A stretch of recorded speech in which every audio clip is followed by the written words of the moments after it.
Hi, I'm Shamar Griffith, codename Comic Shams. And I'm Andrew Tejada, codename Arate. I'm a blurred with a love for artwork and comics and animation. And I'm a writer in Blurred with a love for pretty much the same things. We grew up together and spent much of our formative years watching and talking about DC superhero shows and content. In fact, we still do. Every episode, we will discuss a DC production, compare it to its original source material, and share our thoughts on the adaptation. We've enjoyed our conversations these past couple of decades, and we think you will too. This month, we're checking out New Earths as we hop across the DC-verse on yet another DC animated podcast, part of the Forgotten Entertainment family.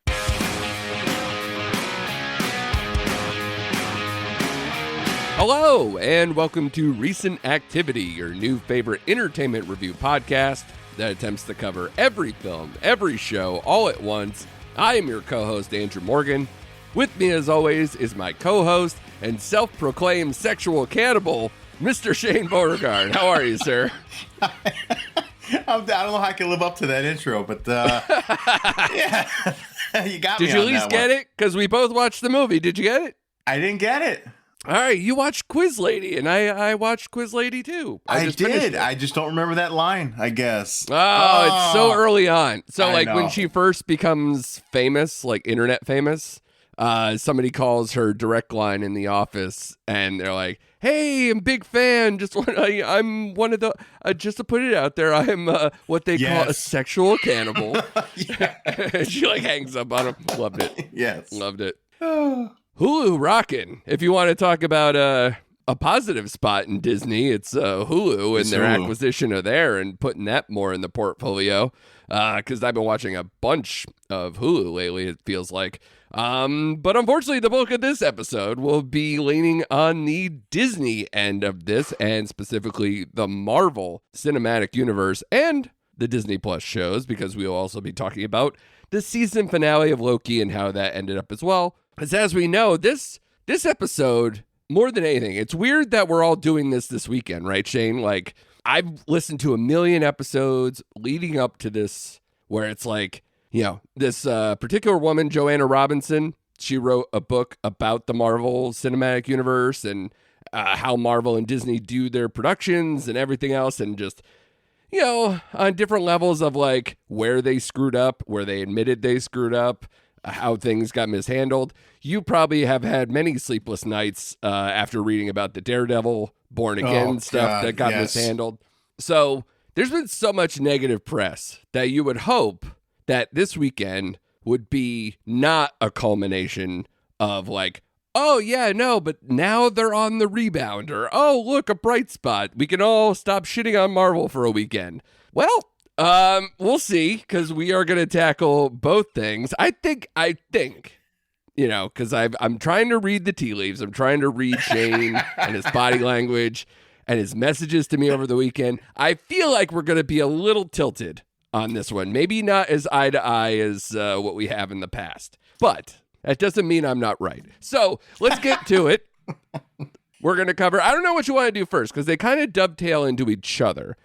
Let's start with the Marvels. Okay. I guess, because that is more the big news of the weekend, which, sorry to say, Loki, you got kind of immediately one-upped, I guess, in the news cycle, as far as, you had your finale on a Thursday night, and then Friday it's all Marvel's talk, especially because of the box office. Let's talk about that first. This is, of course, the latest installment from the MCU, The Marvels, starring Brie Larson as Carol Danvers, a.k.a. Captain Marvel, Tiana Paris as Monica Rambeau, Aman Vellani as Kamala Khan, Zawe Ashton as... I'm going to leave that blank because I'm very curious. Shane, do you even remember the name of the villain in this movie? Dar something. Dar Bend. Dar Vu. Yeah. Hey, Dar Ben. Yeah. Yes.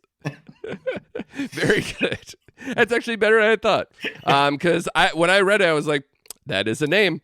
Samuel L. Jackson is Nick Fury. This is co-written and directed by Nia DaCosta, who some may remember from the Candyman remake, reboot, whatever. Sure. Yeah, sure. That's a good way to put it. The film centers around the three Marvels, as they were: Captain Marvel, Ms. Marvel, and Monica Rambeau, who is the quote-unquote estranged niece of Captain Marvel, Carol Danvers. This is right after Captain Marvel has reclaimed her identity from the tyrannical Kree and taken revenge on the Supreme Intelligence, but unintended consequences see Carol shouldering the burden of a destabilized universe when her duties send her to an anomalous wormhole linked to a Kree revolutionary. Her powers become entangled with that of New Jersey City superfan Kamala Khan, aka Ms. Marvel, and Carol's estranged niece, now Saber, astronaut Captain Monica Rambeau, who is back after being blipped, if I remember correctly, where her mom died during the blip. Is Correct. that accurate, right? Yep, that's accurate. Just reading that made me fall asleep. I'm so over the multiverse that we could get through all of this where it's wormhole, it's, looms, it's wormholes. The whole weekend is just, God, tell me a freaking story, please. Stop doing this to me. And I think maybe I'm not alone because this movie had the worst opening weekend for a Marvel movie ever. Shane. This had 46 million domestic, which for those playing at home didn't beat The Flash, who, if I remember correctly, had 55 domestic. And remember how everyone told us that was the doom, ring the bells, everybody. That is DC dying on the vine. And this couldn't get to that. So it did $63 million additionally overseas for a 109 worldwide take on its opening weekend, which should have been aided by the fact that it was also Veterans Day weekend where, a little more people like myself got to see it like Friday morning because I wasn't working. $220 million budget, though. Not going to help. Not going to help the status of all this. But is it good is really what should matter, right? This one is currently, the scores are a little all over the place. A little. Mostly are middling. So it's not bottomed out. 62% Rotten Tomato score with an 84% Rotten Tomato audience score. That is interesting Rotten Tomato stuff right there. 50 Metascore, not good. 6.1 IMDb and a 3.0 Letterboxd. I feel like Letterboxd is getting squirrely, but that's probably on the high end for me, but not to tip my hand. But so again, I think let's kind of regroup here, Shane. Let's kind of see where was your brain at going into this movie? Like, this is technically the start of Phase 5, which I didn't even know. Yeah, I didn't know that either. So to me, I'm like, this is a weird way to kick it off. And especially because usually when a new phase starts, we kind of know like, all right, well, this movie is going to go into this movie and this movie is going to go into this movie and we're going to end up here. I don't want to already step on the Loki season finale and all of this stuff, but we sure as shit didn't hear anything about the Kang dynasty in this movie or Kang in general. So I think this movie, if anything, is just like, hey, everybody, we're going to keep showing you stuff and punting as long as we can to get to 2025, to get to the X-Men and the Fantastic Four. And we're sorry about all this other stuff. Did it feel like that for you? Well, yes. Going in, at least? Yes. And well, first of all, like you just stated, I didn't realize it was to kick off to Phase 5, but what they kind of set up, it makes sense because they are trying, and without getting a spoiler talk yet, they do set some universes up or they lay the foundation for what may come down the road. Whether or not I care about that is to be seen, to be honest with you. Yeah. I'm excited about one aspect more than the other one they're trying to set up, and we'll get into that. But overall, it's funny because I think we are going to see this movie quite differently. I had like no expectations heading into this movie. I enjoyed the trailer, and we kind of discussed this off the mic with our messaging a little bit. This, make no mistake, this is a Monica Rambeau and Kamala Khan movie. Yeah, that's what it is. And honestly, it didn't bother me at all. I thought they're the two highlights of the movie. I thought Monica, Captain Rambeau and Kamala Khan, and even though she kind of got grating on my nerves a little bit with her fangirl kind of stuff, but I thought they were the best parts of the movie. And Brie Larson was kind of like the MacGuffin, the move and set them up down the line. And I didn't even mind that, to be honest with you, because I can't tell if Brie Larson actually likes to be in these movies. I hate to say it. She's got quite the scowl most of the time. And she does, and I don't think she uses levity or humor. Like, I don't know. She has a hard time, like, with the softer tones and all that kind of stuff during this movie. But I will say, as this movie's going along, usually some of the stuff would piss me off, right? Like the villain, a total throwaway, like most Marvel and DC movies. The villain is inconsequential here. And I kept thinking, we saw the Korean Ronin with the hammer in Guardians 1. Why are we revisiting this? Like, I don't care. Then I kept thinking, well, how the hell is her hammer so powerful? Did she get the Power Stone? Like, my mind started like trickling to all these things. But the end is like, okay, well, I actually set that aside and was able to push past the villain issue here, because to me, it was a movie about the three Marvels. It was. And I liked the action scenes, and I liked the three together. So I had fun. My point, Andrew, is I had fun in this movie without overthinking and overanalyze everything. Because, you can tear it apart. Like, again, villain-wise, script-wise, a lot of stuff didn't make sense. The stupid dancing, singing planet, which was probably the worst part of the movie. I was like, can we just speed up past this part? I wanted to jump through the screen with that whole singing stuff. But I like the three on screen together, especially Kamala Khan. I don't know. I find that she translates well from the small screen. And she actually carried that over to the big. Same thing with Monica Rambeau. From being on the TV shows and the small screen, I thought their presence was felt on the big screen, and it kind of carried this movie forward. So it has tons of issues, but for some reason during this movie, I was able to kind of overlook those glaring issues, especially the villain issue, which was it's a problem in 90% of these movies. Yeah, it's interesting. While your feelings are your feelings, Shane, I validate your feelings. I agree with some of that. The distinction for me is what you can and cannot get past, I guess, with this movie, right? The minute it opened and there's a villain that I've never seen with a weapon that I've never seen that is going after something that has to do with not Captain Marvel, I was almost like, I'm going to hate this fucking movie. Every ounce of this movie. Now, I didn't hate every ounce of this movie. I think there's some good stuff in here. I think the best stuff was like a lot of the early fight scenes where they're still on Earth. I thought Kamala's exuberance and energy was everything for this movie, because it would have been very dull without her and her family, I think. But it did bother me a lot that they didn't even try with the villain, because that's a lot. Because like you can go back, you said it, and I totally agree that Marvel has always had an issue with mediocre villains, and the Kree and this whole setup that Captain Marvel has, especially in a post-Secret Invasion world on top of it, I'm over it. And I think it's very telling that when they did the marketing for this movie, they didn't say the word Kree once. They were like, isn't the Beastie Boys great? Let's play Intergalactic until everyone's sick of it again. And then let's show all the women. Let's just show this, like, this is this type of movie. And again, I have nothing against these women. I think a lot of them were very good in this movie. But they clearly were like, we don't need to talk about the plot in the marketing, because guess what? It's going to turn everybody off. And they knew it. And I'm watching the movie and I'm like, and now I know it, because they didn't even try. And it got to you. It festered. It did.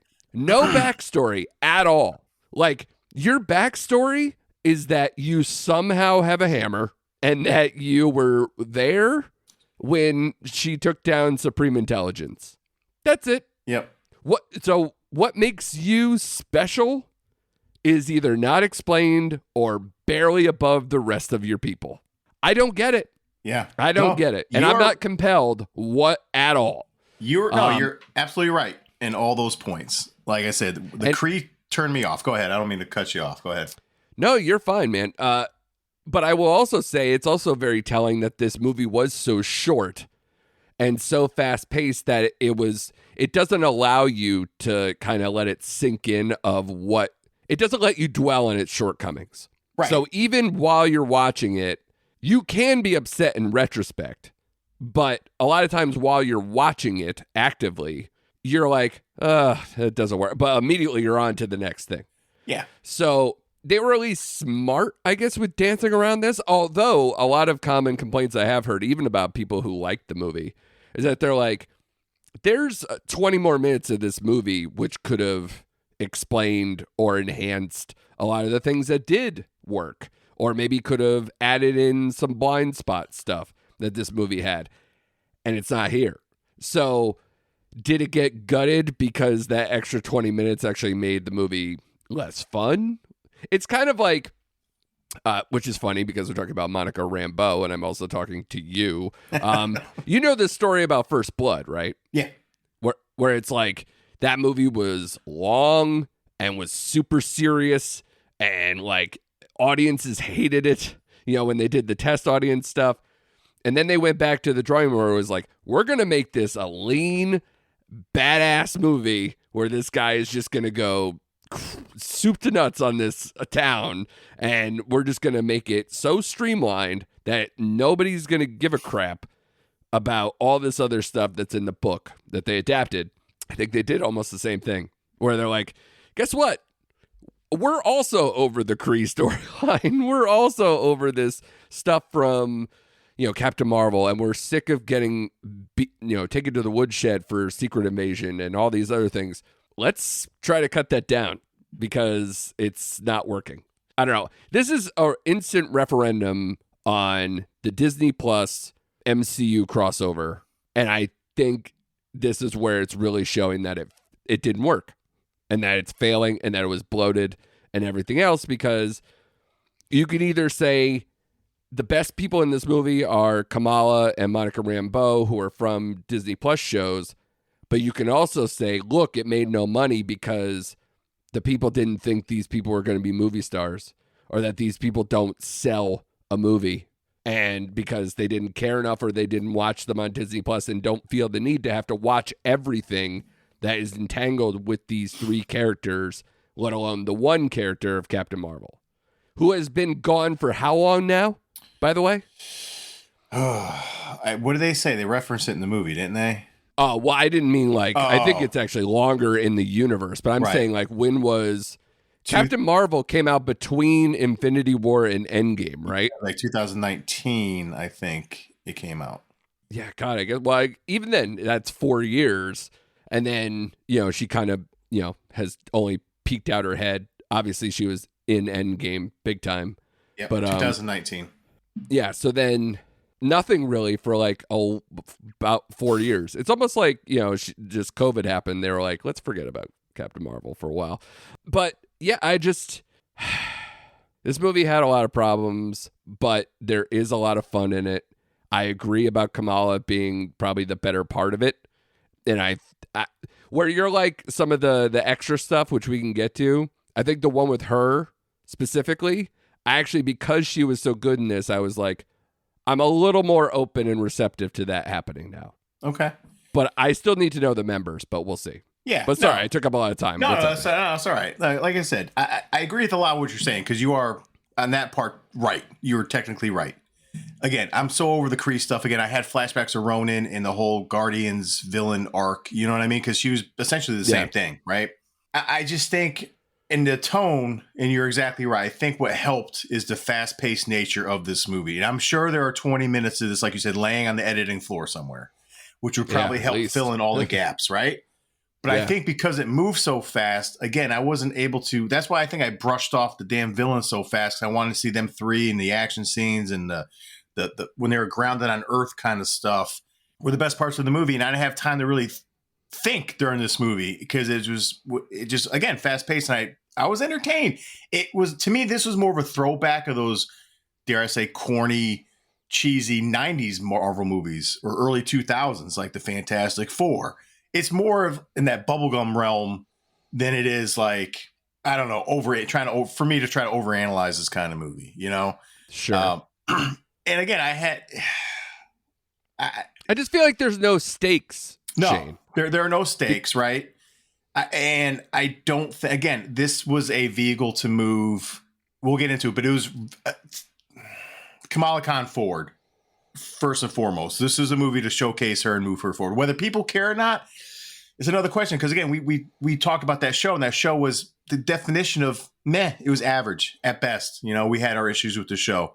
Right. I think she was better in this movie, and again, her family and her were the bright spots of this movie. There was all the funny stuff in this movie was presented by them. And I didn't even mind the forking stuff. That was fine. Herding cats. Fun. Yeah, herding cats. That was fine. Which, by the way, just to put out there for everybody, this is a full-on review. We're not going to hold back because we're going to talk about Loki. We're going to talk about this movie. We're going to talk about where the MCU kind of lands, because we kind of do this referendum every time we do a Marvel project, and then kind of go from there. So if you haven't seen some of these things and don't want it spoiled, you're probably in the wrong place. Right, exactly. So I was surprised, and I'll go back to what we talked about at the beginning. I am and I'm not surprised this movie did so poorly in the box office. Okay, when I look at the other movies that were ahead of it, like this, I'm sorry, this movie is head and shoulders better than the Eternals. It's I'd watch this over the Flash again. Marvel movies, Thor, one of the Thor movies was in the bottom, I think. Dark World, probably. Yeah, better than that. And it is hard to predict why people, like you said, it was Veterans Day, it was a holiday, so I don't know, maybe people were out getting the free veteran stuff. I know I did. Sure. But yeah, sure. I was not shocked that this movie did so poorly at the box office, but it kind of angers me, a movie like The Eternals, which is probably the worst fucking Marvel movie they've ever done. And that did like $30 million more in this movie. I think that was like during 70. COVID. Yeah, during COVID. Yeah. And you couldn't pay me to sit through that movie again. So in the end, I was for the most part entertained. Now, if you want to get into like what they're trying to set up, we could get into that, because I did like both those scenes. Did you want to get into that, or you got something to? Well, let's kind of talk about the end too, and a little bit of. I don't want to belabor this movie, because again, it's so short. There's not a ton to kind of go through and parcel through. I would just say that I'm a little sick. It's not the first one to do this, but I'm a little sick of. It happens more in the Disney Plus shows, but I'm really getting tired of the side characters having more to do or more of the glory than the lead. Right. Like, this is terrible. Didn't we just talk about this with like, I don't know if it was in our conversations with Loki or no, it had to do with something else. It seems like a lot of the Disney Plus ones, even in Star Wars and some of these other ones, it always is like, oh yeah, that's what it was. Ahsoka. Why is that named Ahsoka? This has nothing to do with Ahsoka. So like, that's why they knew they couldn't call this Captain Marvel too. Because here's what I want to kind of talk about with regards to Captain Marvel. And I'm curious to know your point. I always saw Captain Marvel as kind of female Superman from Marvel, right? Yep. Where in terms of like her powers are so great that it's hard to make her relatable. And I think DC, the reason why Superman was so good for so long is that they found ways to humanize him and made it relatable. I think they tried a little bit with that with Captain Marvel, like the actual movie Captain Marvel, in the fact that she had this, friendship and obviously the auntie kind of character that carries over here and all that stuff, and putting her on Earth to deal with stuff before it gets all messy with, intergalactic civil war or what have you. But I hate the fact that they don't know what to do with her. And I think it doesn't help a lot with, a lot of people don't buy into what Brie Larson's doing with the character too. I don't know who has more agency over the character, the writing or her or whatever. But I feel like when I think about a lot of the other characters of the Avengers or in that MCU things that have gotten their own movie, I feel like most of them know who they are. And I don't feel like they ever really got a good shake on who Captain Marvel is. I think it's always been like, we have to do some hokey thing to make it watchable for people. Like even the Captain Marvel thing was like, ooh, she fell into a blockbuster. I want to watch this movie. It's set in the 90s, has a 90s soundtrack. Let's do that whole thing. And then you watch it and you're like, I'm bored. Why is there a person called Marvel? Like this comic book bullshit. We couldn't write around that. I get it, but it just didn't seem to fit. It never seems to fit, and she's never with other groups. Like she got her Endgame moment, and they thought like that was going to be some huge kickoff. It didn't, and you could see it by the way. What did the first movie gross on its weekend? Like 190 or some crazy huge number, and that was just like domestic. It grossed like nearly like $1 billion that first movie or whatever it was, and now we're talking, yikes, will it make do on its $220 million budget? Like that's a hard fall, Shane, and I think it's partly because they don't know what to do with this character. Yeah, I think you could add on a lot of variables to why. I agree with you. I think that's why they left her at an Endgame so long, because it'd been too easy for her just to come in at the beginning of the movie and just trash it during the whole thing. You know, so like, where's her Clark Kent is what I'm saying. Yeah, where's her relatability? And they don't have it, and they try to do it a little bit in this movie. They made reference to she's been alone for so long. Like it's about time you have a team around you. Like they don't know what to do with this character. And I like Brie Larson. I know she gets a lot of shit again, but I allude to the fact that I don't think she knows how to develop this character the way she needs to develop this character. And this is totally off topic, but did you find her a little too gaunt and too skinny in this movie? Yeah, I try not to get that threw me off a little bit in the weeds about that. That just threw me off a little bit because she was ultra thin in this movie. So I don't know what's going on there. But I mean, some people just have those bodies. You know, because she's, oh God, I really don't want to analyze body stuff. Fine. But I will say there are aspects of her body that are not thin in a good way. So, like, I don't think it's an altogether thing. I think she's just in very good shape and she takes care of herself. I don't think it's an alarming thing. Although I did say, wow, she's really thin. And I think it pops out more because she's a superhero. Yeah. And she's like, on the level. They don't know what to do with this character. I think that's why they felt like she needed this support system or the direction they're trying to take it in. And to be honest with you, Andrew, if we don't see another Captain Marvel movie, it's not going to break my heart.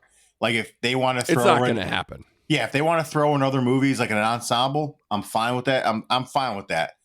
But they tried and they fumbled with this character because again, the first movie was so middling and so meh. I got bored with it too. And I'm like, I think that was like the start of the tilt for me where Marvel started going downhill was this movie.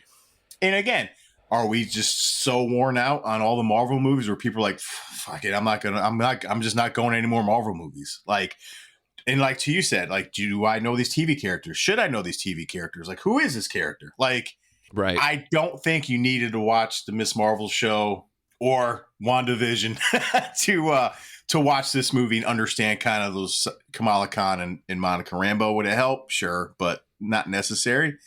Yeah, so I think Marvel with this characters they fumbled and they're in a tight spot, and I just think they're pivoting. I think this is the pivot point just to go ahead and launch something else. But like you said, I am getting tired. I'm done with the multiverse and the streams and like what happens with Monica Rambeau at the end. Like, okay, so now we're going to get this batch of characters, but they're going to be in an alternate timeline. Like, I'm so over it. Like, I'm just so over it. Yeah. Which is why that kind of leads me to that, because that's why I brought up the ending is like, okay, like we're talking, it's wormholes. We're opening up these, what they call those openings that they were opening into the other planets so they could do, as my brother put it, is they're doing the Spaceballs plan to try to save their planet. Be like, we're going to suck all the oxygen out of this one. It's basically, they just amped it up, made it more Captain Planet, but basically it is the Spaceballs theory of how to like suck one element out of your planet to save ours. But yeah, they called them something, the little like, openings that they did it. Yeah. But either way, I'm just so tired of it. I'm tired of keeping track of all this stuff. They really need, which is sad, right? When we literally just opened up talking about like them fumbling Daredevil and all these things. They really need some grounding. Yeah. They really do. Because we've been in space a bunch lately. I don't know. They need new blood. And it's interesting that, speaking of blood, hearing them botch the Blade stuff so badly that Mahershala Ali wanted to leave. Yeah. Did you hear Any stuff with that? So again, because you heard part of the problem was, which speaks to this, even in his first movie, this is not his second movie as being Blade, his first, they were like, we're going to beef up these side characters and make them more of the story. And he was like, whoa, I'm fucking Blade. I signed on to do this movie to be Blade, the star of Blade. You know, like, what are you doing? And he almost left. So Disney/Marvel keeps shooting themselves in the foot with these things. And it doesn't seem to get any better. And I have very little faith on them restoring these things. And it, like, how you were on your soapbox so much about, like, if they fuck up Daredevil, I'm going to be so mad. Spoiler alert, they're kind of fucking it up. And then now I'm a huge X-Men guy. And, you know, the Fantastic Four, we've always hoped for somebody to do it right. Do you have any faith, like, waiting until 2025 for them to fucking get their heads out of their asses? And that's even if Deadpool 3, which I'm looking forward to, passes the muster. Because it's the only thing they have for 2024 last I looked. I know. Because they're erasing a lot of stuff or pushing back a lot of stuff. I did see that where Deadpool's the only Marvel movie we're getting in 2024. But yeah. Which should tell you our Loki conversation is going to get real pointed next. Yeah, I mean, I do have faith in the Ryan Reynolds and the Deadpool, you know, stuff, because I did enjoy both movies. Sure. And I don't know how they're going to use that movie. They're going to use that movie too, because again, this from all indications, it's going to be another movie about time jumping and whatever. I'm just hoping maybe because you got Hugh Jackman. Yeah. So I'm hoping maybe that's the movie they use to kind of close up all these fucking different realities and whatnot. Because I am excited about the X-Men stuff. I'm not going to lie to you. But how can they with the X-Men thing they just did? I know, because you can't now. That's the thing. Like, they screw it up. Like, I'm like, okay, so I'm so looking forward to the X-Men intertwining with what we have now, but now they're going to be on an alternate timeline now. Like, I'm like, oh, come on, man. Like, that's the part that upset me. Like, I'm excited in one hand, but not excited on the other hand. It's like, I want it. It's like I'm stuck in the middle, man. Like, I am glad they had Kelsey Grammer still voice the character. See, I'm iffy on that. Only because, yes, I also identify his voice as being central to that character at some point in my life. However, he also kind of like... The CGI looked like shit. Oh, it's terrible. Terrible. So if it was a person that isn't, I don't know, 70 years old, would we have like an actual suit? Would we have a closer to some of the 90s and 2000s version that, you know, still look kind of good, just like they're blue? You know, like it's fine, you know, make it work. So I don't know. I like that a lot better. And it's so weird that like, this is how you're introing the universe. And I'm like, oh, okay, I'm already, you know, kind of rolling my eyes. That's not a good start. And also, if nobody went to see his fucking movie, way to go kicking off your X-Men stuff. It's like if a tree falls in a forest shit. You know, if no one's there, no one hears it, right? Yeah. Like, does it make a sound? And that's their launch program for X-Men. Yeah. And as we can get to it, Young Avengers on top of it. Yeah. I did like that intro, too, to the Young Avengers stuff. Like, yeah, it's because it's Khan. It's Kamala Khan. And I'm one of the few who I really dug the Hawkeye series on Disney Plus. And yeah, I was into it. I really love the Kate Bishop character. So for her to be the first person that Kamala Khan talks to, I was like, all right. Because I like Haley Steinfeld, man. Like, I love what she brings to that role. And I'm like, that had me a little excited. I'm like, all right. Whether it's in TV show form, which I think would be better format for it, to be honest with you. I feel like that's how it should go. Like I think we've had this conversation. Yeah, like a grounded TV show. Yeah, going back to the Netflix days a little bit, where it's like you've already kind of put the pieces together on Disney Plus, you know, between Kate Bishop and, you know, Kamala Khan. And I'm trying to remember who else is in there because, like, we kind of talked about this. Like, is Spider-Man going to have anything to do with it because of the age level? I'm not sure. Is it anybody from his universe? I don't know. I would imagine Scott Lang's daughter, because she was in the... Yes, that's what a lot of... And will be basically Ant-Man going... Yeah. Well, obviously not Ant-Man, but you get it. Ant-Woman. Yeah. So she'll be whatever version of that is. And then on top of it, I think they really tried, which that also seems to be failing because I can't even remember her name fully. But what was it, like America something from the Doctor Strange film they tried? Yeah, America, I think it was, right? Yeah, I forget what her full name was, but like I think she is also supposed to be an integral part of the I forgot all about that movie. Yeah, and it wasn't that long ago, dude. It's what I'm saying. That's Multiverse of Madness. That's what, a year and a half ago? Yikes. So, and she wasn't on the Disney Plus part of it, so that's out of that. I don't know, man. So they can probably add more people in as it goes, and who knows if that will get together with any other franchise stuff. But yeah, it's wild to think about how spread out this is, how there's not as much planning. I'm fine with being in the dark as long as they have a better plan going forward. Like, surprise me. Give me one good movie and I'll latch on. Like, and one good movie that has forward momentum. Like, right. If you could say, like, oh, Guardians 3 was good, sure. And it ended a franchise. Yeah. So, or at least ended the James Gunn version, which is how we want it, right? As fans. So, I like, so here, let's do quick grades and then we'll kind of pivot to Loki because this is all entangled and all. Okay. Okay. Sure. So shock me with your positive grade that I will. I think you might be shocked with how I'm not going so low, and I'll probably be shocked with how maybe not as high as I think you are. Okay. Now again, we'll meet in the middle, Shane. I'm grading this like Andrew grades because I'm comparing this score to other Marvel movies I've already rated, right?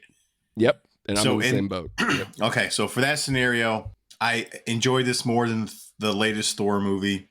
I enjoyed it more than the Eternals. Black Widow, I would rather watch this again. So if I had to cheat, I'm going to give this movie a 3.25 out of 5. Because I gave Thor a 3, and I enjoyed this a little more than Thor. Yeah. I feel like this is bottom tier, which means, even the lowest of the low, like your Eternals, I think I still even gave 2.5. So, with that said, that is the 4. But I'm not going much above the 4.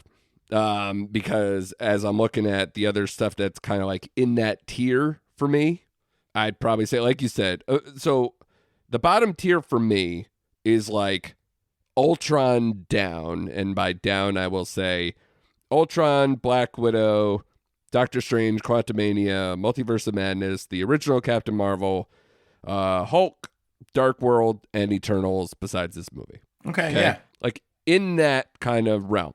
So which means you're basically probably, if I'm doing the Andrew cheat code, is a 2.75 at best. Okay.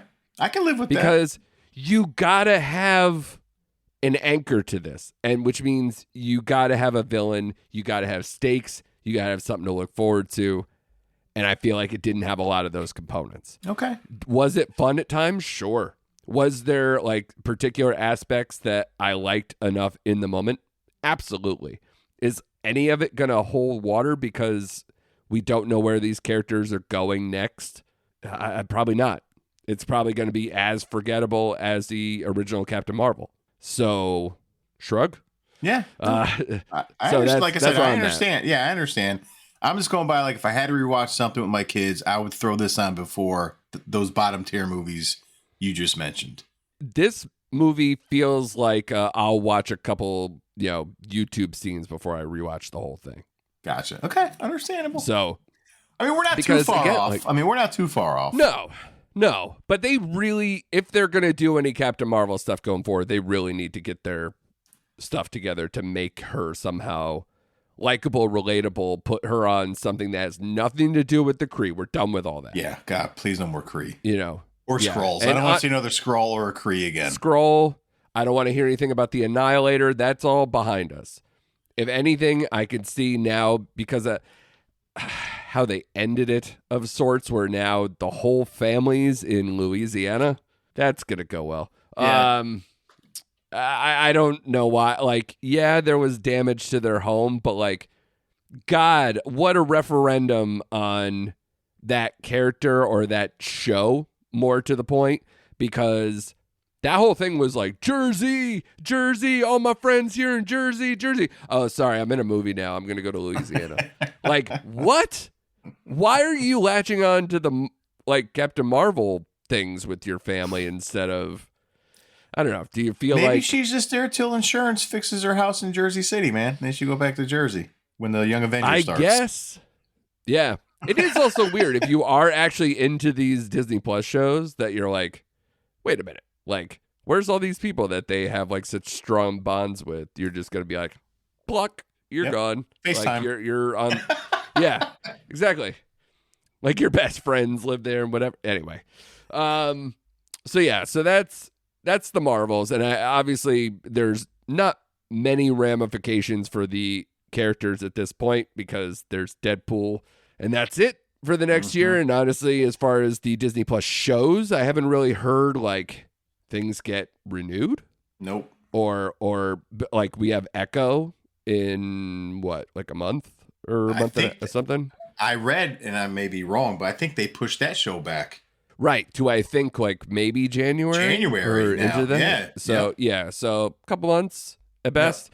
Yep. And again, they're doing the whole, we're dropping the whole thing and making it like this special presentation, which I don't know if is code for like, we didn't know what to do with this or whatever. At least Echo will be grounded like we want. So, and again, I don't want to go too far in the weeds. I know nothing about that character except she is in the Daredevil universe. That's all I know. So give me a grounded series with some good action scenes and I'm fine. Yeah. And from all appearances, I guess, for the trailer and some of the other rumors about the show is that it's a lot more violent and that it's, you know, again, I guess if you want to say closer to the Netflix stuff than Disney Plus has in the past. So that should be interesting at least. It'll be a little different. You know, I'll take a little different just to give it a chance.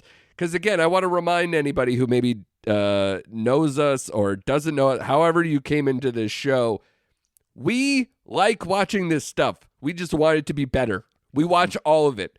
There's nothing where you could be like, well, you know, if you don't like this stuff, stop watching it. It might happen, but because stop fucking up. But let's get to Loki. Yep. We kind of tracked this. We gave like initial impressions back when what was it, a 2-episode premiere, or did they only do the one? They did the one. They did week to week. Yeah. So I've had such a roller coaster with this show, and I think you're having a better experience, which is, you know, kind of part and parcel with this episode. So we'll get there. It was one of those things. After the first episode, I was like, this show seems to be talking over our heads a little bit. It kind of doesn't know what it is a little bit, but I love the vibes. I love Owen Wilson, and, you know, I love the entanglements with Loki. I love Obi, you know, as a new character. Like, this should be fun. That was my impression after episode 1. Then episode 2 happened. I was like, they don't know what the fuck they're doing with the show. And there are certain characters like, I forget her name. I almost wanted to say AR-15, but it's like something B-15. Like that. It's B-15. B-15? B-15. Okay, my favorite vitamin. Excellent. She got reduced down to nothing.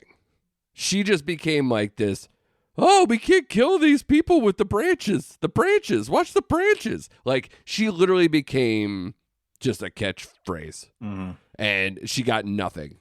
And even as we stand now that the whole season's over, they didn't know what to do with her.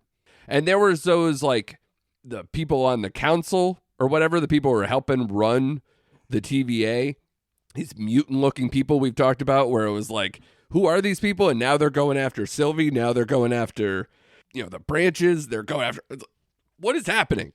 Then I was like, all right, now we're going to start talking about Victor Timely. Oh, good. We're actually going to get, like, full-on versions of He Who Remains. We're actually going to get into Kang. Okay, cool. And then they do that throwback episode, and I'm like, this is kind of fun. This is good. And then they come back, and I'm like, they kind of reset everything after episode 4, right? It was where everything kind of blew up, sort of, right? And then they spent the whole episode trying to figure out how to fix it. And then I will tell you, for how much I wasn't liking a show, I've never liked a finale way more than the show itself with this one. And yet, I'm still like, did we need 6 episodes to get here? Because a lot of it just felt like trash in between. Like they didn't know what the hell to do. And on top of it, if you read a lot of the stuff about the MCU book, a lot of times they write these series where they leave the endings open-ended because they need to somehow tie it into the universe. And you can kind of see like where it was going. Like it felt very spontaneous in the last 2 episodes or episode and a half, like that Loki figures out that he kind of needs to be the person at the end of time to figure this out. And now I think everyone who is an MCU fan, who's a fan of the show, fan of all this stuff, what does that mean for the rest of this? Like you literally set up Kang stuff for years ahead, and now I can't even tell you whether he's alive or whether the branches work, or is there an impending civil war, or is it over? I can't tell you. And for how much I like the episode, I still am so in the dark, and I'm so over branches, looms, Victor Time, all that. I don't give a shit. It's gonna be another thing where I just go, I don't know what the hell just happened.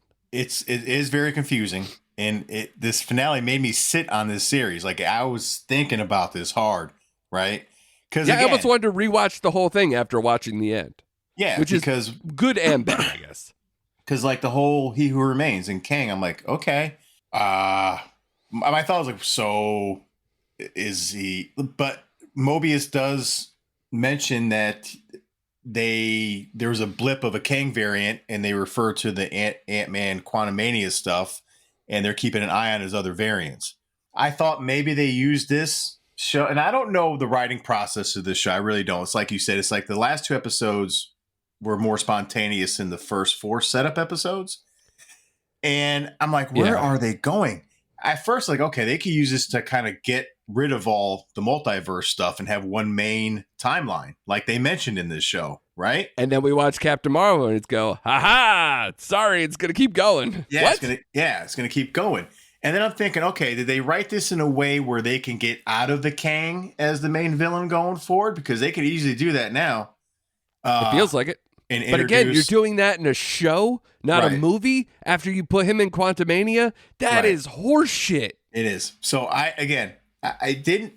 don't know. It just didn't rub me the wrong way. It's also a bad situation. It is. And like you said, I thought some characters were underdeveloped.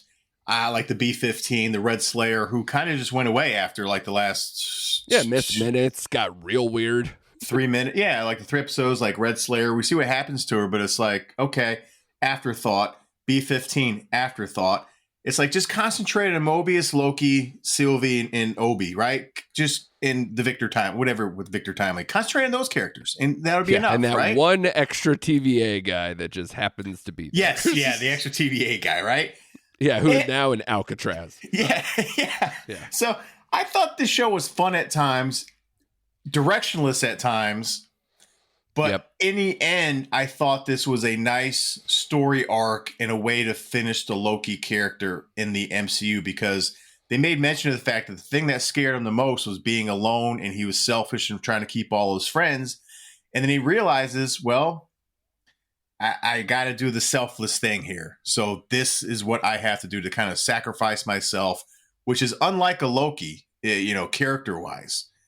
Right. And he made the ultimate sacrifice. So I think that was a nice full circle on his story arc from when we first see him to now. And I really did like that scene where he's like walking and the horns start to come up and he's in his Loki. I thought that was badass. So there's a lot of aspects of this show I like, but it is very confusing and it makes you think about it a lot. Cause I'm like, oh, what the hell? Like now he's just sitting there at the end of the time with all the branches in his hand. Well, like it just got really weird. But like when you think about it, like what other logical ending could have they had except for like him doing the selfish Loki thing and just having the one timeline, and just killing Sylvie. I also don't know exactly what he did to fix anything.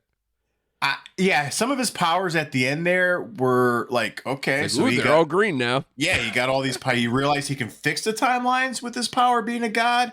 Maybe that's what he realized, because at first they mentioned like, oh, he's killing the vines or whatever, but then he realized he's actually giving it life. Don't ask me how he's able to summon up those powers, but I don't know. I did like I did like his story arc in the final scene with him walking up through the gap in time or whatever. So I got a kick out of that.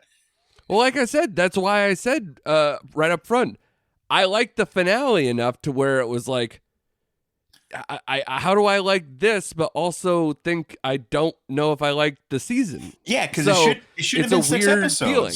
Right. They could have done this in 3 episodes, 4 episodes most, you know? Yeah, if they didn't make things so confusing and have so many extraneous characters that I didn't give a shit about. Yeah. Because I love if it went from like how last season ended to, oh, look at what's happening to the TVA first episode. Second episode, we have to find Victor Timely.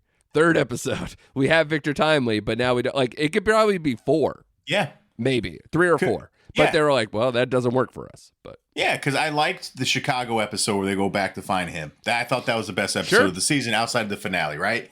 Then you had that big flashbang where we didn't know where it was going to go. I thought episode 5 was a throwaway episode where he's trying to figure out the time slipping stuff, right? I thought they could have done or streamlined that into another episode. So you're right. It's a little bloaty. And again, at times it's directionless. I just think maybe they were like, had something written like, oh, let's do this. Let's make these changes. I don't know. Right. In the end, though, I really did like the finale. It ended on a logical landing spot for me with this character. It's a weird feeling because it feels like the opposite of the first season. Because the first season, I was like, look at this cool place with TVA and what does all this mean and the intrigue and, oh, Owen Wilson, I haven't seen him in a while. This is great. Like, and look at their relationship. This is so cool. And, oh, it's all going to lead to Kang, who we've been kind of like batting around as an idea for an MCU villain. This is all so fresh and cool. And then like the end happened and I was like, okay, that I don't know exactly what happened. I don't know any ramifications. I don't know what the hell just happened. Oh, look, there was a bunch of fun Lokis. Isn't that fun? But I was just like kind of like more confused at the end of Loki. But I kind of gave that a pass because A, I knew we were getting another season. And B, knew Kang was going forward. So figured, okay, cool. They're going to like piggyback off this and explain more in Quantumania. Nope, not so much. Not really. A little bit, sort of. And then, you know, Sylvie, I think, is probably the most mishandled thing here. Because if you're talking carryover season 1 to season 2, where like the chase for Sylvie and chasing that, you know, variant that's gone wild that he has to kind of like, you know, rectify and kind of understand and really get to know, quote unquote, kind of himself, you know, that whole weird thing with the timelines and everything else. This one, I feel like every episode is a different version of what does Sylvie want. And as opposed to Loki, who kind of like not only figures out the situation, but figures out things about himself as it goes along. They were just like, well, Sylvie's fine. Right. You know, like one day she's, you know, like everything must burn, you know, let these branches go. We're going to do all this. And all I want to do is live in freaking Oklahoma at a McDonald's or whatever. It's like, okay. And then she's like, but all these people have to die. Look, there's a Kang variant. There's a He Who Remains guy. We got to kill him. And then when it all gets that, like, she's like, she spares Renslayer and like kicks her to the end of time. It's like, okay, you killed the guy at the end of time. What's the point? Yeah. And then why'd you spare her when you're like, kill everybody up to this point? And then I don't feel we go back to an understanding point with her after that. No, it was more of a Jekyll and Hyde thing with her. Like, you know.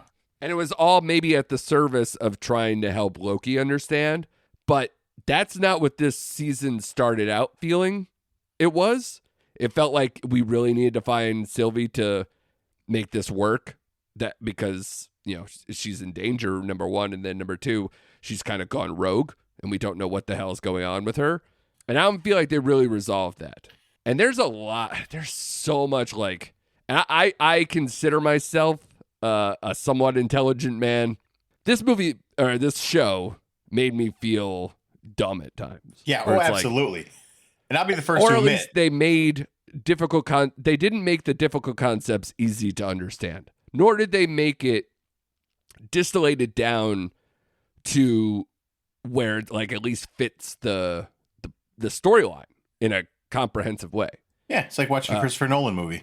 What the hell just well, happened? honestly, I don't understand this. I just rewatched Interstellar. We were talking about this offhand, where it's like, okay, that got really in the weeds at the end, which makes that movie a little more difficult than some of his other movies, but it kind of feels like that a little bit, where it's like, okay, I don't know if I fully understand what's going on, but I know there's intrigue here, and I know they edit the shit out of that, and I know it feels good. Like, there's a ride in the middle where I'm like, yeah, this movie is gold, and then you remember that the ending is like, okay. So Loki's not too far off. Now, I don't know if that's because I have a blind spot to multiverse, time travel, space exploration type movies, or whether they have a blind spot to make this thing work for mass audiences and storylines that work. So this one, I think the second season was not as successful as the first season, and now I really have no idea what they could do with how it ended, because they're talking out of both sides of their mouth in the cinematic part and how Loki ended. So right. I'm a little all over the place.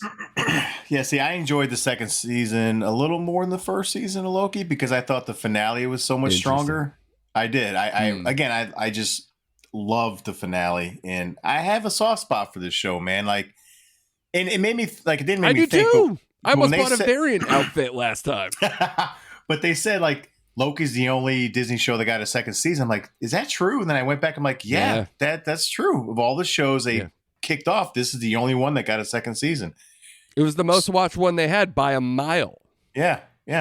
So, and piggybacking up what you said, I do wish they would have figured out the Sylvie equation a little more, because I think, like you said, the show started one way with her, and then it ended completely different. Like, it shifted from like, this is her purpose, or we don't know what her purpose is, but she's doing this. But then at the end, her purpose was to help Loki understand. Like you said, it made Loki understand more things about himself than anything else, Yeah. And that was her purpose, but they didn't do that in the early part of the season. So it was like almost like a show two halves almost. So totally disjointed. But again, I liked, I give the finale pushes this show up for me. And so I actually enjoyed this a little more than the first season. I'll say it. Just a little. Let me toss you something, because this kind of goes part and parcel with what we're talking about with the movie stuff. Say Kang's gone. Say now Loki is the person kind of controlling time. Is it something about time itself that may drive Loki insane to where he turns into another version of Kang, and that he breaks bad? I mean, would that be an interesting storyline to you, or no? It would. I mean, it would, but it wouldn't be. Even though we saw his character change and him having more humanity, I guess, and more of a heart and feelings, and it would, we've seen Loki do the flip flop before. So over time, right. So over time, can he go insane? That would be an interesting storyline, I think. But because I feel like they're just trying to drive everything to, sorry, we screwed this up. Here's Dr. Doom. Right. And here's the thing too, like the MCU or Kevin Feige cannot look at you with a straight face and saying Jonathan Majors' legal issues is the reason why. That's the reason why they're all over the place right now. They cannot convince me otherwise. Like, I thought. Yeah, I mean, there's a lot of problems, but that is a big problem. Yeah, sure. I think he would have been more in this show had not been for his legal issues or what he's going through. I think that's what, like you said, I think they were setting up for more Kang in this season, and they're like, oh, okay, we really got to start pivoting here. So, it caused a big monkey wrench and everything, man. So, and selfishly speaking, I'd much rather see Dr. Doom going forward than Kang, because we discussed before, Kang in the comics never did anything for me. Sure. So, I don't know. Everything's up in the air, man. If people are all multiversed out, then Kang is not your guy. Kang is not your guy. He's not your flavor of the month anymore. So, no. So, yes. And if people were so... Again, take away the legal stuff. People just weren't that into Quantumania. Right. So that's not a good way to kick off anything. At least with Thanos, like, he got into some high profile, well-attended movies that were critically and well received, as well as well received by audiences. Like, to be in the Guardians when Guardians was like the surprise hit is like, oh shit, you know. And then for people to start getting excited for a potential Infinity Gauntlet, Infinity Saga stuff, woo boy, that the fever pitch that caused, and him to kind of show up as things went along, woo boy. Yeah. That is all part and parcel with like how successful the MCU was at that point, between like the Avengers stuff, the first movie meeting, the Guardian stuff. Like, there's just like so many things that they kind of drips and drabs put him in there, but not so much that you really knew what he was. He was still kind of cloaked in mystery, unless you're a comic book nerd. And then they landed the plane. They did it. You know, this I never saw where they were going to land that plane with Kang, and how they were going to make this solidify to know the magnitude of this villain and why we need the Avengers to team up and do it again. Also, here's a tough thing to say. Who are the Avengers right now? Right. If you can't even answer that, then your villain doesn't mean dick. Right. And I'm not going to belabor this point, but we mentioned this early on with their MCU talks. Like, they blew it was a great 10-year ride. And with Infinity War and the Endgame, like the conclusion of that chapter in Saga, they blew their load. Like, there's no way you can come close to emulating or duplicating that kind of not just critical success, but commercial success with the actors they had attached. And we all were on this ride. It's like, after that was over, it's like, oh boy, I need a break. And now they didn't. They doubled down. Yeah. Right. Yeah. And I think that's where most people are. I think is general fatigue, and people just don't care right now. Like, they need something to put them back in the seats. You know, that's why I think they're kicking around the whole, let's bring Chris Evans back. Let's bring Robert Downey Jr. back. Yeah. And, I think they're getting desperate, man. By the way, and the fact that you cleverly left out bring Scarlett Johansson back, because they did say that, and man, do I want to be in that meeting. Right. Oh boy, to see her walk in going, all right, how much you got to pay me for this crap? Because we already went through this before. Let's do this. Yeah. So I would love to be a fly on the wall for those conversations. Yeah. They're a rudderless ship right now is what they are. And I'm kind of getting exhausted myself. So yeah. Plus for Downey, man, like, I know he's Iron Man, so a lot of times they can kind of hide the action behind the suit, you know? Because he could get older and still be functional or whatever. But that's a lot between like the bringing him back from the dead, literally, and then on top of it, having a guy who's, I don't know, 60-something battling around. Downey. Do you know how old Downey is? Figure if he's an 80s star, he's got, and again, he's like Jodie Foster, friend and age level, right? So if she's playing, she just recently played like a 60-something-year-old woman basically in another movie, then I figured he's got to be in his 60s. No, I was right. I was going to guess 58, and that's exactly what he is. So round up to 60, but he's still technically... Sure. Yeah, by the time he's donning it again, he'll be 60. Yeah. Yeah. And he's dead. Yeah, we got that problem, but... Right, so we're talking multiversal reincarnation, the whole thing. Like, it's just messy, man. I know, it's just messy. So, yeah, I think I heard this from other people, and I kind of maybe agree. I think people are over the cape version of superheroes for a bit. Yeah. Like, they need something like a Captain America Winter Soldier type movie. They need something a little more street level. They need to kind of go with something... and they'll never want to, but a little more gritty would work. A little bit of a pivot to something. Like Daredevil should be going forward. Yeah. Right? Yeah. Or, they already had this working pretty well at Netflix. It probably should have just kept going instead of you going and being like, no, we own everything. Get out of here. Yep. So, yeah. That's exhausting, man. You know what they really need? They really need another Spider-Man movie to save their ass. It's so sad, especially because Sony still owns a lot of stuff. But God. Yeah, Holland needs to be like, hey, remember we can make these things good? Remember that? That was fun.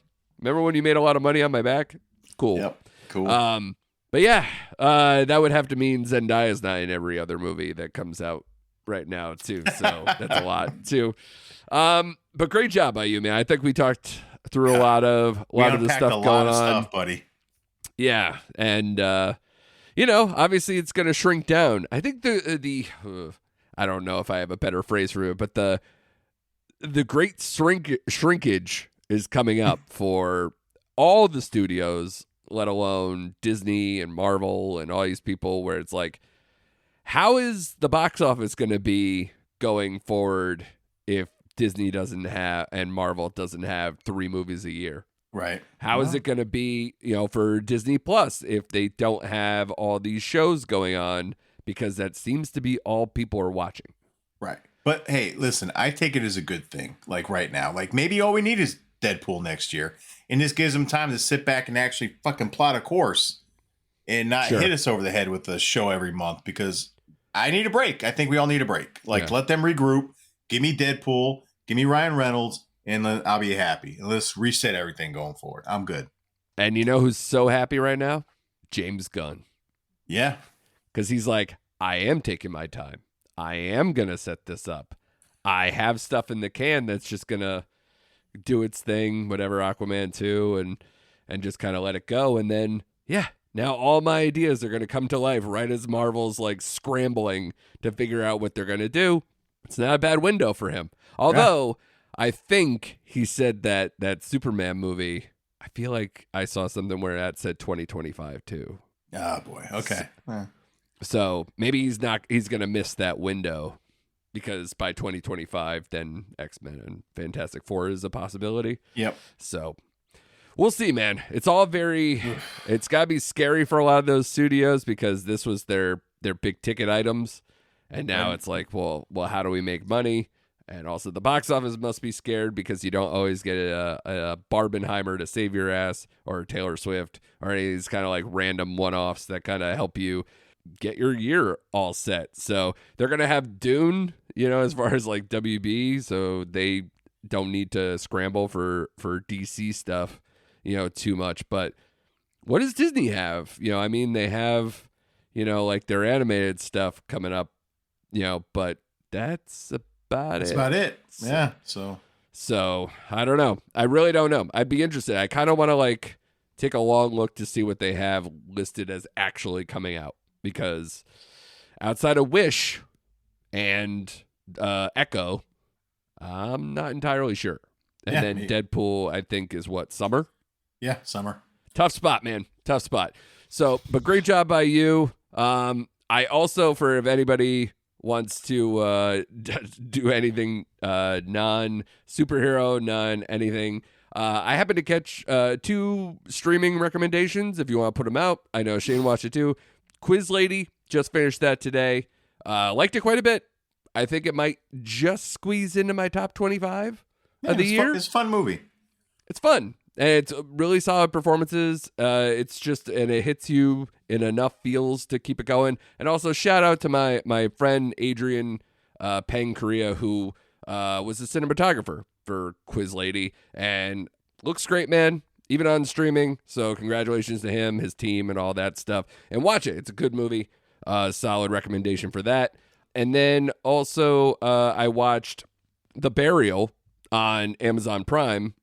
Jamie Foxx, Tommy Lee Jones, a courtroom dramedy of sorts. Like it felt very much like a 90s kind of throwback thing, where it's like these heightened characters like having a little fun with it, but it's also a serious type trial with some like family implications and other things, and trying to take down Goliath of sorts, with that too. So again, just enough fun, perfect type of streaming movie to get you through with a lot of fun from Jamie Foxx. Solid performance, probably best thing I've seen him in a while. So that's good too. Shane, do you have any other notes? Either you watched Quiz Lady too, or did you have anything else that you wanted to put out there for the people? I'll piggyback off what you said. Quiz Lady, like you said, give it a shot. It was fun. Awkwafina, is that her name? Right? Yeah. Yep. In a very subdued and Sandra performance. Oh playing in a very subdued almost like reverse roles. Yeah, very subdued version of Will Ferrell, which was kind of nice to see. Yeah, a couple of solid lines though in there that you're like, good job by you. He did a Plus, good he's job. part of the production team. Yeah. It's a Gloria Sanchez production. Yeah, it was an enjoyable role by him, and it was like you said, it was just a fun, nice little gem of a movie. So yeah, absolutely. That's it for me, bud. Yeah. I don't know what we have next week because it's kind of a hodgepodge of things. I'm going to try to see The Holdovers. That me is too. my goal. Yeah. Shane Areno, I need to know your grade on The Killer. Did you watch The Killer as well? I did. And I'll keep this short because I know we're like, whoa, this is a long episode. Yeah. But listen, it's in my top 5 of the year is what I'll say. I loved it. I thought this was Fassbender's maybe his best performance ever. I loved the way he portrayed. It's his meatiest in a long time, probably since Steve Jobs. So. Yeah, the character study and his just stoic performance in this. I thought it was going to be a little more. See, I knew nothing about this coming in except for the one trailer we watched. And then when I saw a couple of headlines, I was like, is this going to be like In Bruges, like a dark, like he's going to throw dark humor in it? Is it going to be like a dark comedy almost? No, it's not. No, but there is humor though. Yeah. You have to admit there's a lot of lines where you're like when he's like WWJW, what was it? JWBD, when he's like, what would John Wilkes Booth do? Yeah. It's like, really, dude, come on. Yeah. You know, like those type of lines in that movie just crack me up. But I will warn people, it's not a fast-paced movie. There's only like one real action scene in this movie when he hunts down the Dominican, right? But the scene with him and Tilda Swinton, gold. Just gold. I love that whole scene where she orders the whiskey. Like, I loved it, man. So, I graded it. I didn't show you. I didn't put it on a letterbox because I didn't want you coming down on me, but I gave it a 4.5 out of 5 was my final grade for this movie. That was mine too. Yeah. Because again, the only thing that if I could say for any kind of criticism, he kind of just blows through the movie. Like there's not that like heavy on the other side, his equal. There's something like he kind of just methodically just destroys everybody, and then he's like there at the end, like lamping out. So I think if there was maybe a challenger of sorts, there might have been a little bit more of a thing, but.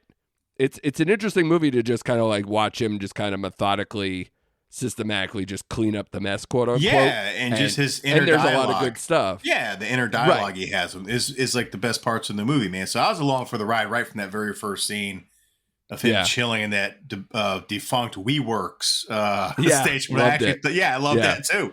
I was like, all right, so. Yeah. There's a lot. I thought it got better on rewatch too, where I saw people like, oh, this is a movie I'm only going to watch once. No, I think you should watch it more than once. I can rewatch this movie several times. Yeah. So this movie is climbing in my mind, but like I said, I think it's still at least a top 10 movie for me for the year, but it's climbing, man, because it's fun. Like I said, the only thing is just that the ending, it just didn't didn't send me. Like usually with a lot of Fincher movies, you're like just the rug's pulled out from you, or like you just feel like destroyed by the ending. The ending just felt like, okay. Yeah, he completed his... Yeah. So there wasn't much more to it. And there wasn't any kind of like big messaging or any kind of other stuff that's like a big takeaway. So that's the only thing that makes me drop it as far as like my Fincher ratings of sorts. I can see that. So, yeah. But it is probably, I liked it probably better than Mank. Even though Mank has a lot of high points too, it's just a different kind of movie. So it's hard to compare. But it makes me feel like, damn, this is him just like, oh, you're going to take Mindhunter away from me? Bam. Let me toss this little thing out there. So yeah, good stuff. But yeah, The Holdovers. Anything else you're looking forward to this weekend or catching up with this weekend? No, not really. Like I said, I'm with you. I'm going to try to go see The Holdovers, and then we got Thanksgiving week, which for me it's Napoleon and that's a gauntlet. Yeah, it's a lot, especially because you're talking midweek. So that's a lot. And then Netflix has Rustin coming out, the Coleman Domingo civil rights film that's coming out for that. I'll have my review on what's on Netflix.com for that as well. And yeah, we'll see where it goes because I'm flush out of TV shows, I think, at the moment. Yeah, me too. Now that Loki and Gen V wrapped up and everything else. So we'll have to figure something out there, Shane. Got to beef up these episodes for the people who tune in. So that's right. We'll figure it out. Yeah, bud. All right. Do the right thing, people. Subscribe. Give the 5-star reviews. Say a lot of nice things. Tell a friend. Do all that.